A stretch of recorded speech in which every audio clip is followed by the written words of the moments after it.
Joyeux anniversaire, joyeux anniversaire, joyeux anniversaire, joyeux anniversaire, chantons joyeux, joyeux anniversaire, joyeux anniversaire, Papa Kalambiri.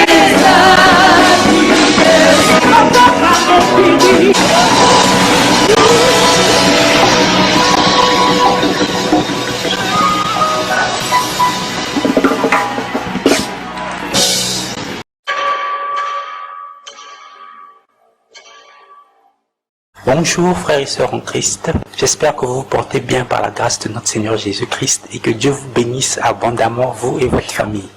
Dans cette vidéo, nous allons parler de la fête d'anniversaire. D'où nous vient cette coutume de fêter le jour de sa naissance? Pourquoi doit-on offrir des cadeaux? Pourquoi mettons des bougies sur le gâteau?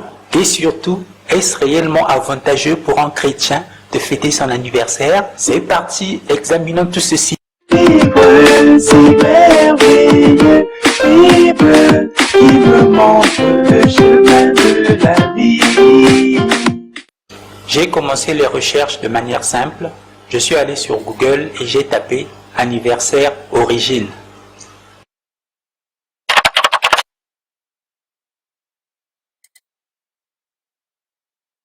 Ensuite, j'ai cliqué sur le premier lien qui s'est affiché et qui était une page Wikipédia.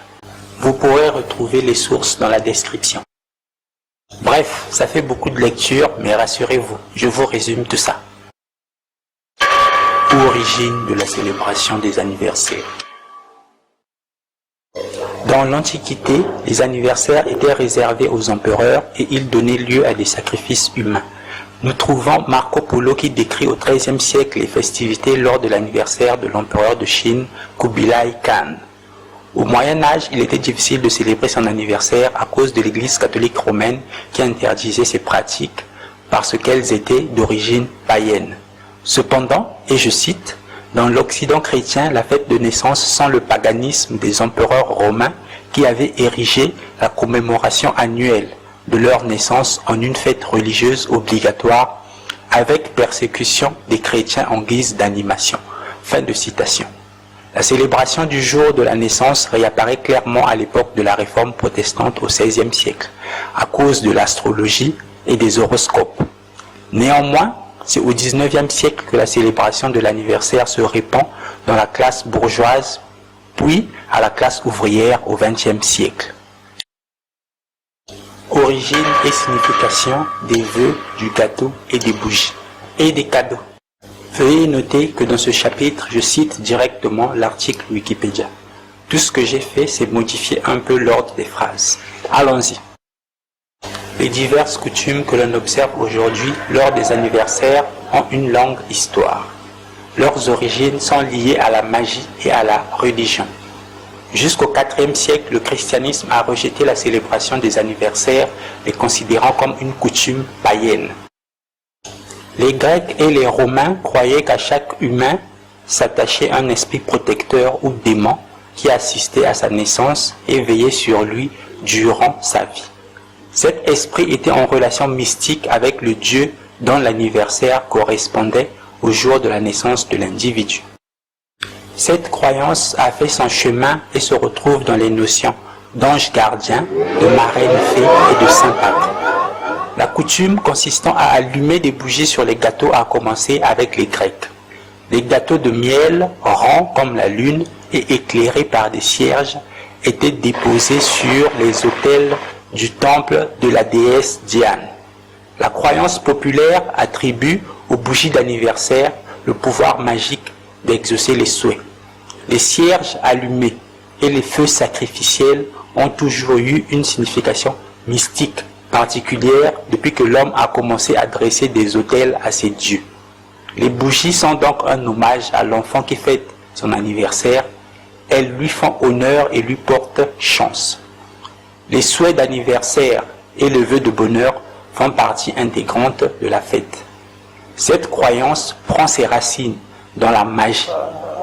Les souhaits d'anniversaire peuvent faire du bien ou du mal, parce que l'on est proche du monde des esprits à ce moment précis.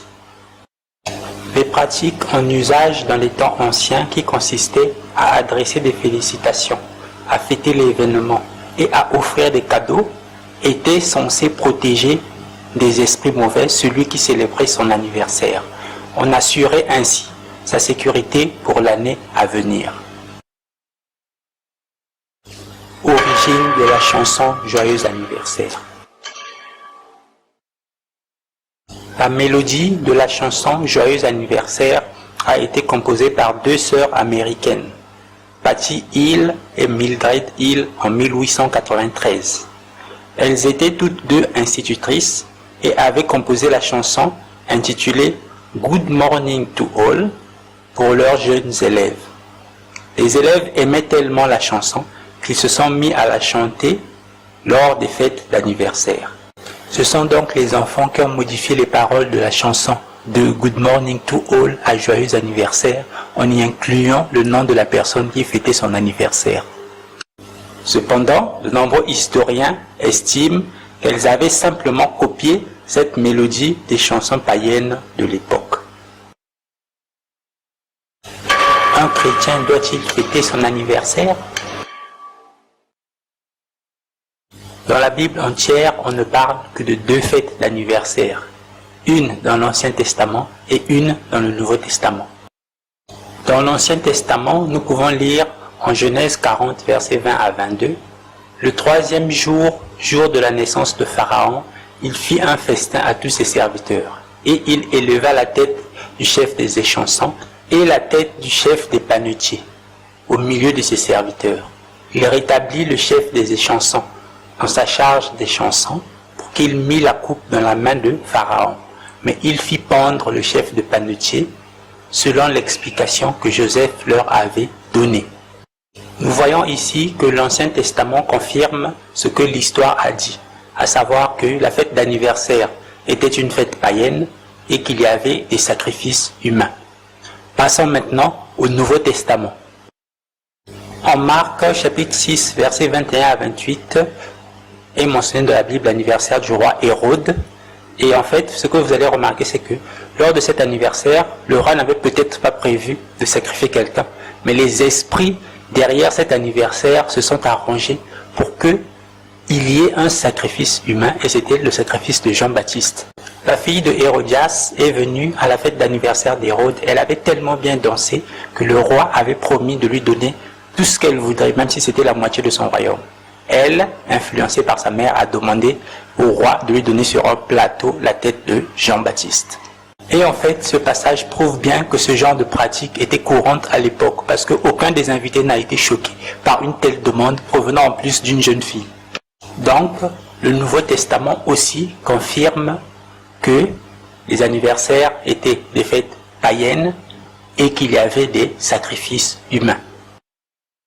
Voici un petit résumé de tout ce qui a été dit pour vous aider en tant que chrétien à prendre une bonne décision. 1. Les anniversaires sont liés à la magie, à l'astrologie et au sacrifice humain. Déjà, la Bible interdit clairement la magie, l'astrologie et les sacrifices humains. Dans Deutéronome, chapitre 18, versets 10 et 12, on peut lire « On ne trouve chez toi personne qui fasse passer son fils ou sa fille par le feu, personne qui exerce le métier de devin, d'astrologue, d'augure, de magicien. Car quiconque fait ces choses est en abomination à l'Éternel. » Dans ce passage, on voit clairement que Dieu nous interdit d'habiter dans la même maison que quelqu'un qui pratique la magie. En fait, c'est clair que Dieu ne veut pas qu'on soit en contact avec les pratiques de la magie et de l'astrologie et des sacrifices humains. Donc, vous voyez que tout ce qui sort de la magie, de l'astrologie et des sacrifices humains, en tout cas, Dieu est déjà contre cela. Et donc, c'est clair que Dieu est contre la pratique de fêter les anniversaires. 2.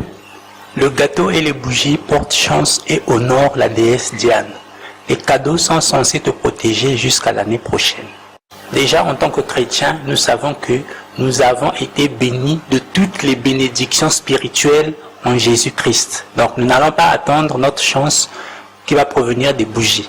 Et en plus, comment allons-nous reproduire des rituels qui étaient faits pour adorer des déesses païennes? Et nous aussi, chrétiens, nous faisons les mêmes rituels. Tu prends un gâteau qui est rond comme la lune, tu mets une bougie dessus, la flamme de la bougie est censée représenter la lumière faible de la lune, et toi aussi tu fais le même rituel. C'est-à-dire que quand le Seigneur nous ouvre les yeux, on comprend qu'on doit tout de suite se séparer de ces choses. Et on dit encore que les cadeaux sont censés te protéger jusqu'à l'année prochaine. Nous savons que le protecteur par excellence, c'est Jésus-Christ. Et donc si nous ne voulons plus participer à ces rituels, être en contact avec des démons, c'est clair ce que nous allons faire. 3. Celui qui fête son anniversaire est protégé par le démon qui a assisté à sa naissance. Frères et sœurs, c'est grave les choses que j'ai lues ici dans cet article. Et c'est clair, c'est même pas caché. C'est-à-dire que vous voyez clairement que on nous fait participer à des rituels, à des choses sataniques, simplement parce qu'on ne pense pas à vérifier ce que nous faisons comme chose quotidiennement chaque jour. Et donc ici, quand on te dit qu'il y a un démon qui assiste à ta naissance et qui te protège lorsque tu fêtes ton anniversaire, toi, est-ce que en tant que chrétien, tu es protégé par un démon? Et si un démon entre en contact avec toi, est-ce qu'il viendra réellement pour te protéger? Nous savons que Satan ne vient que pour dérober, égorger, tuer, détruire.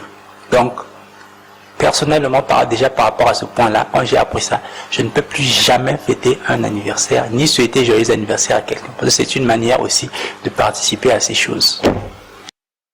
La Bible dit plutôt, au psaume 127, verset 1, « Si l'Éternel ne bâtit la maison, ceux qui la bâtissent travaillent en vain. Si l'Éternel ne garde la ville, celui qui la garde veille en vain. » Donc la véritable protection, ce n'est que Jésus-Christ et personne d'autre. «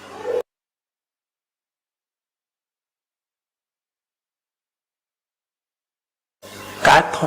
Les souhaits d'anniversaire peuvent faire du bien ou du mal, parce qu'au moment de la fête d'anniversaire, on est plus proche du monde des esprits. » Frères et sœurs en Christ, en tout cas c'est ici qu'apparaît clairement que la fête d'anniversaire est une fête satanique, c'est-à-dire que c'est une recommandation de Satan. Parce que on ne peut pas m'expliquer comment un souhait d'anniversaire va te faire du mal, mais on te dit que le souhait d'anniversaire peut te faire du bien ou du mal. Pourquoi? Parce qu'au moment de la fête, tu es plus proche du monde des esprits. Comprenez ça? C'est-à-dire que les choses qu'on voit, c'est grave. Mais qu'on fait, c'est grave. Mais on ne se rend pas compte forcément de ce qu'on est en train de faire en préparant simplement un gâteau, en organisant une fête, en mettant des bougies dessus. On ne se rend pas compte à quel genre de rituel on est en train de participer. Et c'est ça la gravité de fêter un anniversaire. Parce que à ce moment-là, un sataniste va profiter. Lui, il viendra avec ses lèvres, il va te prononcer des belles paroles. Mais spirituellement, il prononcera autre chose. Et tu seras vulnérable parce que c'est toi qui as choisi de participer à ce rituel satanique.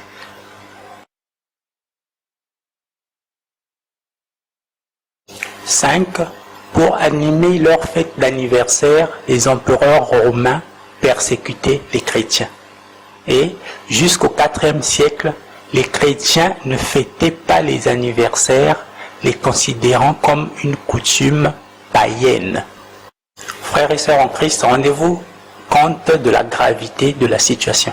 C'est-à-dire que ceux qui ont commencé avec les anniversaires avant toi, pour se réjouir, pour s'amuser, ils allaient persécuter les chrétiens. C'est-à-dire, toi aujourd'hui tu es chrétien, tu décides encore de fêter un anniversaire. Tu vois un peu à quoi tu es en train de participer. Parfois il y a un chrétien qui avait été tué ce jour-là, parce que c'était l'anniversaire d'un empereur romain.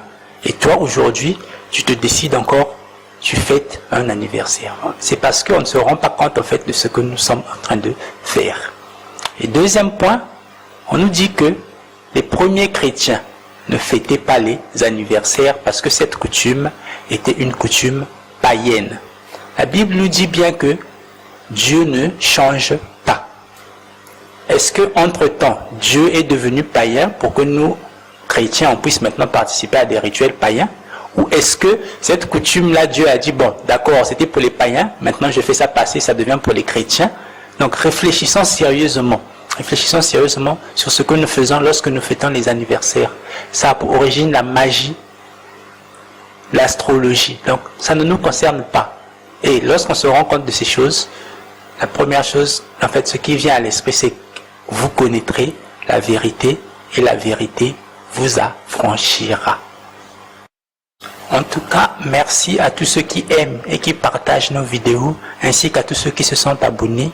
Ça permet à nos vidéos, à nos édifications et corrections de toucher le maximum de gens gratuitement. Merci aussi à tous ceux qui sont nos ennemis. Que le Seigneur vous bénisse tous et à la prochaine. Chantons joyeux anniversaire. Joyeux anniversaire. Papa Kalambiri.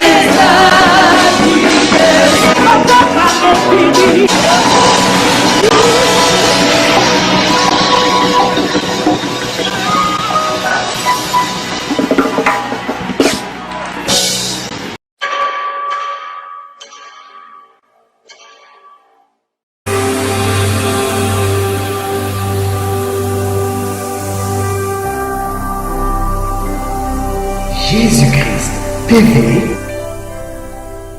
vous connaîtrez la vérité et la vérité vous affranchira.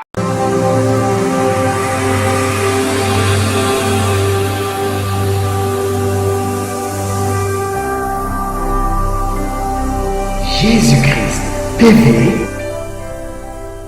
vous connaîtrez la vérité et la vérité vous affranchira.